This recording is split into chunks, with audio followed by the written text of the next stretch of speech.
जय श्री कृष्णा, राधे राधे। आप सभी भक्तों का आपके अपने YouTube चैनल श्री कृष्ण दीवानी में हार्दिक स्वागत है।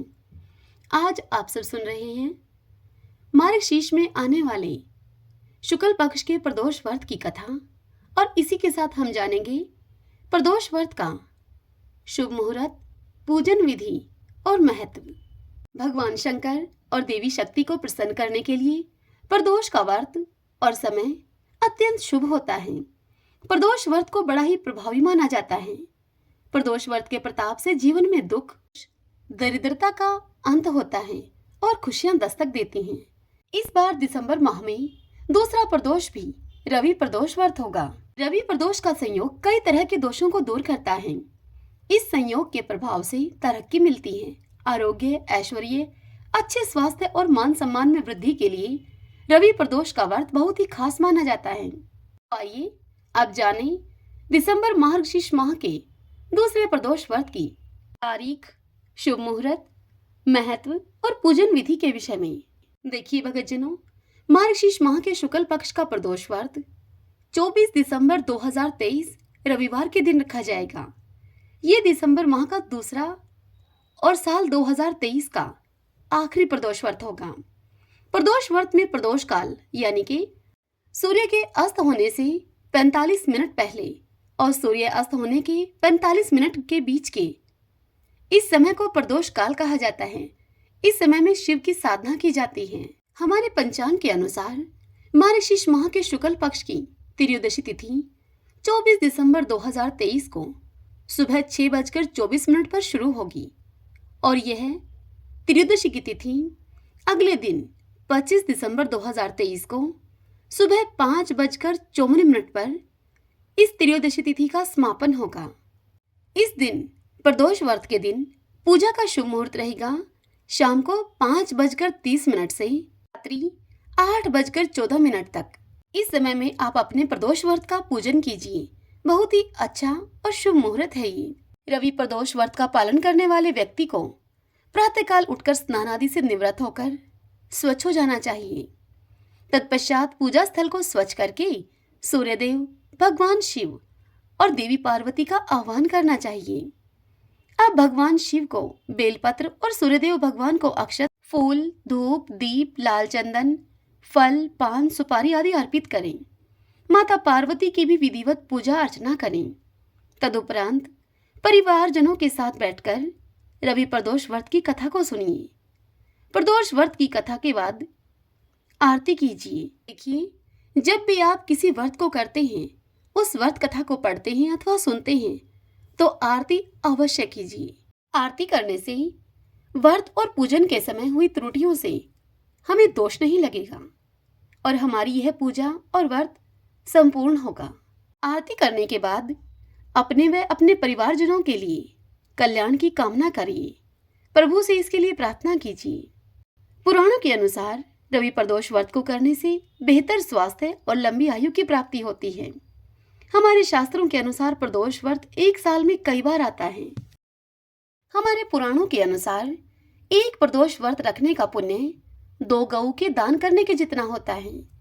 वेदों के महाज्ञानी सूत जी ने शौनक आदि ऋषियों को प्रदोष व्रत की महिमा का वर्णन करते हुए उनसे बताया था कि कलयुग में जब अधर्म अपने चरम पर होगा, लोग अन्याय की राह पर जा रहे होंगे, उस समय प्रदोष व्रत एक ऐसा माध्यम बनेगा जिसके जरिए मनुष्य शिव की आराधना करके अपने पापों का प्रायश्चित कर सकेगा, जिससे कि वह अपने सारे कष्टों को दूर कर सकेगा।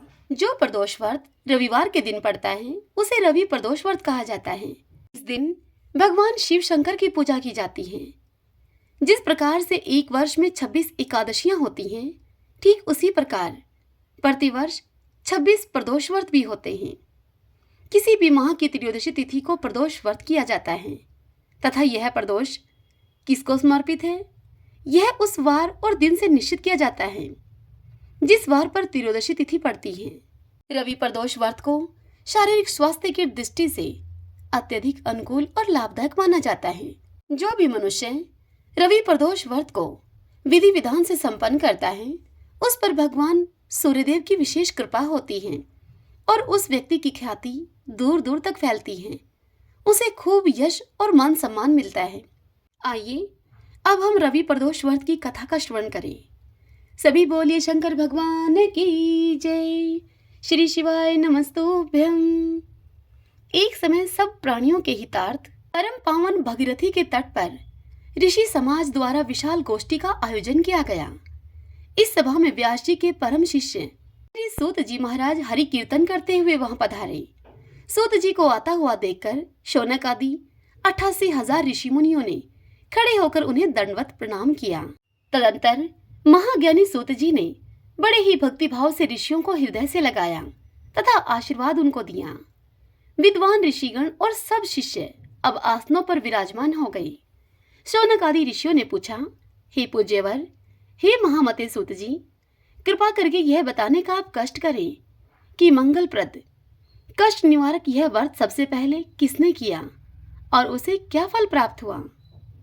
तब श्री सूत जी बोले कि आप सभी शिव के परम भक्त हैं। आपकी भक्ति को देखकर मैं व्रती मनुष्यों की कथा आपसे कहता हूँ। ध्यान से सुनिए। एक गांव में अति ही दीन ब्राह्मण निवास किया करता था। उस ब्राह्मण की साध्वी स्त्री प्रदोष व्रत को किया करती थी। उसे एक ही पुत्र रतन था। एक समय की बात है, वह पुत्र गंगा स्नान करने के लिए गया। दुर्भाग्यवश मार्ग में चोरों ने उसको घेर लिया और वे चोर उससे कहने लगे, अब हम तुम्हें मारेंगे।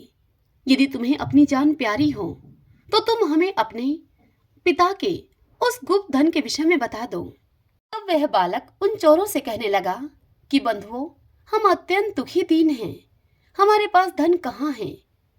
तब उन चोरों ने उस बालक से कहा कि तेरे इस पोटली में फिर क्या बंधा है। बालक ने निसंकोच उनसे कहा कि मेरी माँ ने मेरे लिए रोटियां दी हैं। यह सुनकर चोरों ने अपने साथियों से कहा कि साथियों, यह बड़ा ही दीन दुखी है, इस मनुष्य को तुम छोड़ दो, हम किसी और को लूट लेंगे। इतना कहकर उन चोरों ने उस बालक को जाने दिया। बालक अब वहां से चलते चलते एक नगर में पहुंचा। नगर के पास एक बरगद का पेड़ था। वह बालक उसी बरगद के पेड़ की छाया में सो गया। उसी समय उस नगर के सिपाही चोरों को ढूंढते ढूंढते उस बरगद के पेड़ के नीचे आ गए और उस पेड़ के नीचे सोए हुए बालक को चोर समझकर सिपाहियों ने उसे बंदी बना लिया और राजा के सामने प्रस्तुत किया। राजा ने उसे कारावास में बंद करने के लिए आदेश दे दिया। ब्राह्मणी का लड़का जब घर नहीं लौटा तब ब्राह्मणी को अपने पुत्र की बड़ी चिंता हुई। अगले दिन प्रदोष व्रत था। ब्राह्मणी ने प्रदोष व्रत किया और भगवान शंकर से मन ही मन अपने पुत्र की कुशलता की प्रार्थना की। भगवान शंकर ने उस ब्राह्मणी की प्रार्थना को स्वीकार कर लिया। उसी रात भगवान शंकर ने उस राजा को स्वप्न में यह आदेश दिया। भगवान शंकर ने राजा से कहा कि वह बालक चोर नहीं है। राजा, तो प्रातःकाल उस बालक को छोड़ दे, अन्यथा तेरा सारा राज्य वैभव नष्ट हो जाएगा। जब प्रातःकाल राजा उठा तो राजा ने शिवजी की आज्ञा के अनुसार उस बालक को कारावास से मुक्त कर दिया। बालक ने अपनी सारी कहानी राजा को सुनाई। सारा वृतांत सुनकर राजा ने अपने सिपाहियों को यह आदेश दिया कि इस बालक को इसके घर छोड़कर आओ और उसके माता पिता को राज दरबार में बुला कर लाओ। सिपाहियों ने उसके माता पिता को जाकर यह आदेश सुनाया। तब उसके माता पिता बड़े ही भयभीत हुए और वह उन सिपाहियों के साथ राज दरबार में आए। दरबार में राजा ने जब उन्हें भयभीत देखा तो राजा ने उनसे कहा कि आप भयभीत न हो, आपका बालक तो निर्दोष है। तदंतर राजा ने ब्राह्मण को 5 गांव दान में दिए जिससे कि वे सुखपूर्वक अपना जीवन व्यतीत कर सके। भगवान शिव शंकर की कृपा से वह ब्राह्मण परिवार अब आनंद पूर्वक रहने लगा। इसलिए जो भी मनुष्य रवि प्रदोष व्रत को करता है, मनुष्य अपने संपूर्ण जीवन निरोग रहते हुए प्रसन्न रहता है। रवि प्रदोष व्रत का पालन करने वाले व्यक्ति के जीवन में सुख शांति का संचार होता है। रविवार प्रदोष व्रत श्री सूर्यदेव को समर्पित होता है। इसलिए इस व्रत के फलस्वरूप व्यक्ति भगवान सूर्य के समान तेजस्वी और ऊर्जावान हो जाता है। यदि आपकी कुंडली में सूर्य की अंतर्दशा या महादशा चल रही हो तो रविवार प्रदोष व्रत का नियमित पालन करने से आप नकारात्मक परिणाम से बच सकते हैं। सूर्यदेव का समस्त ग्रहों में एक विशिष्ट स्थान है। अतः रवि प्रदोष व्रत के प्रभाव से समाज में व्यक्ति का मान सम्मान बढ़ता है। इस व्रत के प्रभाव से विभिन्न प्रकार के रोगों का नाश होता है। विशेष रूप से नेत्र संबंधी विकारों में इसका विशेष प्रभाव होता है। मुझे आशा है कि आपके लिए यह वीडियो उपयोगी सिद्ध होगी। यदि ऐसा हो तो इस वीडियो को आप लाइक करें और कमेंट बॉक्स में शंकर भगवान की जय लिखिए। और इसी के साथ यदि आप मुझे पहली बार सुन रहे हैं तो हमारे इस चैनल श्री कृष्ण दीवानी को भी सब्सक्राइब कर लीजिएगा, ताकि आपको हमारे आने वाले नए वीडियोस की जानकारी सबसे पहले मिल सके। श्री शिवाय नमस्तुभ्यम।